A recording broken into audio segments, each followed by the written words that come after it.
Hello, I'm Joshua from Authentic Aquatics. I'm here sitting in front of this window to compensate for the fact that there's a lack of an aquarium behind me. I'm actually on vacation.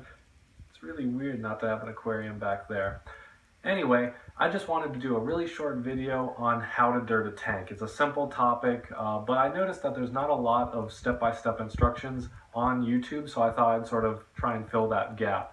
I do want to do more with planted aquariums and really talk more in depth about that, about lighting, CO2, fertilizers, compatible fish. I do want to talk about that whole spectrum of things regarding planted tanks, but for this video's purpose, just to get something out there when I have limited resources to talk about, I have sort of these old clips that I've strung together of me setting up my aquarium. So without further ado, here's how to dirt a tank. The first step, obviously, is to procure an aquarium that is large enough for the fish and the plants that you're planning on keeping in the long term.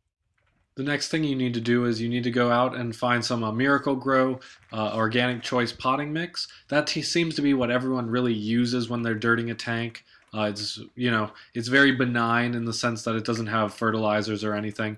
And I have 8 quarts of it here, and that really got me through a 20-gallon. I had plenty to spare. I'm sure you could do a 30 on 8 quarts as well, and you might even be able to do 40, but I'd say maybe you'd need 16 quarts to do a 40 or 55 gallon, but maybe you'd get away with 8 quarts depending on how thick you want your bed. The only thing I would recommend is, I didn't do this, but you need to strain it because it has a lot of mulch and large debris that you really don't want in the tank, and I had to suck that out later on. Once you've achieved your desired depth, mine here is a 1-inch bed, you can start to level it out with a ruler or something of that sort. And what I'm doing here is I'm moving a little bit more to the back to sort of give it a hilling effect, which is sort of what you want in a planted tank. Now that you've leveled your soil bed as seen fit, you can add a little bit of water onto the bed. And this is so that the bed remains weighed down. And also it's to eliminate some of the air pockets. It's not going to get all of them. Air is expected to seep out after we filled the tank up entirely, but this will keep the soil compact and it'll keep it from seeping out from between your substrate. If you have a rocky substrate or a sand substrate, this measure is just to ensure that it's going to stay down. Otherwise, the dirt could seep out, pollute your water column. Yeah, it's easy to remove with a water change, but that decreases the amount of material in your bed. So you really don't want that happening. Now that we've taken care of the soil, we need to work on whatever substrate we're going to put over the soil to keep it weighed down. So here I have some rocky substrate that I'm rinsing. It was used in a tank previously, but it has some matter that I didn't quite get out, some decaying matter. So I want to clean that before I put it into this tank. Even if you're buying new substrate that's never been used before, it's good practice to clean it like this just to get out undesired materials that might be mixed in there. Now we're going to spread that substrate over our soil bed, and you do that just basically like this. You just slowly put it over in nice even patches. You're going to be able to smoothen that out later. But you can pretty much dump it in, or you can do it like this, however fast or how slow you want it to go, as long as later on you make sure that every inch of that is covered decently with rocks so that you don't have leaking soil, because the tannins are going to leak, like I said, regardless of what you do, but this way you're not getting huge chunks of soil just rising up out of there, which will just give the tank an undesired appearance.